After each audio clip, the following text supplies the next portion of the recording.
Hello friends, എല്ലാവർക്കും നമ്മുടെ ചാനലിലേക്ക് സ്വാഗതം. നോമ്പ് തുറയ്ക്കും വൈകുന്നേരങ്ങളിലൊക്കെ കഴിക്കാൻ പറ്റിയ നല്ല കറുമുറാന്നിരിക്കുന്നൊരു ഉള്ളിവടയുടെ റെസിപ്പിയാണ് നമ്മുടെ ഇന്നത്തെ വീഡിയോ. നമ്മുടെ ചാനൽ ആദ്യമായാണ് കാണുന്നതെങ്കിൽ താഴെ കാണുന്ന സബ്സ്ക്രൈബ് ബട്ടണിൽ ടാപ്പ് ചെയ്ത് ഓൾ എന്ന ഓപ്ഷൻ ഇനേബിൾ ചെയ്യാൻ മറക്കല്ലേ. അപ്പോൾ നമുക്ക് വീഡിയോയിലേക്ക് പോകാം. ആദ്യം തന്നെ ഞാനിവിടെ ഒരു ബൗളിലേക്ക് ഒരു മീഡിയം സൈസ് സവാള ചെറുതായി ചോപ്പ് ചെയ്തത് ചേർത്ത് കൊടുത്തിട്ടുണ്ട്.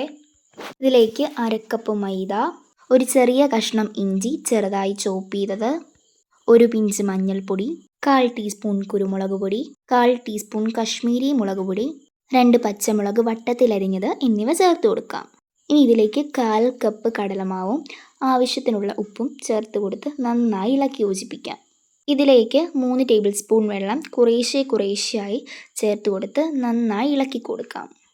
ഇനി ഇതിലേക്കൊരു ടേസ്റ്റിന് വേണ്ടിയിട്ട് കുറച്ച് കറിവേപ്പില കൂടെ ചേർക്കാം. ഇത് നിങ്ങളൊരു അരമണിക്കൂർ നേരത്തേക്ക് റെസ്റ്റ് ചെയ്യാനായിട്ട് മാറ്റി വെക്കണേ. ഒരു പാൻ അടുപ്പത്ത് വെച്ച് അത് ചൂടായി വരുമ്പോൾ അതിലേക്ക് എണ്ണ ഒഴിച്ചു കൊടുക്കാം. ഇനി എണ്ണയൊന്ന് തിളച്ച് വരുമ്പോഴേക്കും നമ്മുടെ മാവ് ഉള്ളിവടയുടെ ഷേപ്പിലാക്കിയിട്ട് ഒന്ന് ഇട്ട് കൊടുക്കാം. ഇനി നമ്മൾ ഒരു സൈഡ് ഗോൾഡൻ ബ്രൗൺ കളർ ആകുന്നത് വരെ ലോ ഫ്ലെയിമിൽ വെച്ചൊന്ന് കുക്ക് ചെയ്തിട്ട് അപ്പുറത്തെ സൈഡും ഇതുപോലെ ഒന്ന് ഫ്രൈ ചെയ്തിട്ട് കോരി മാറ്റാം. നമ്മുടെ ഉള്ളിവട ഇവിടെ ഫ്രൈ ആയി കിട്ടിയിട്ടുണ്ട്. കണ്ടോ, ഉള്ളൊക്കെ നല്ല ക്രഞ്ചി ആയിട്ട് ക്രിസ്പി ആയിട്ടുണ്ട്. അപ്പം എല്ലാവരും ട്രൈ ചെയ്ത് നോക്കിയിട്ട് നിങ്ങളുടെ അഭിപ്രായങ്ങൾ കമൻറ്റായി രേഖപ്പെടുത്താൻ മറക്കല്ലേ. വീഡിയോ ഇഷ്ടമായ like, share and subscribe. Thank you for watching.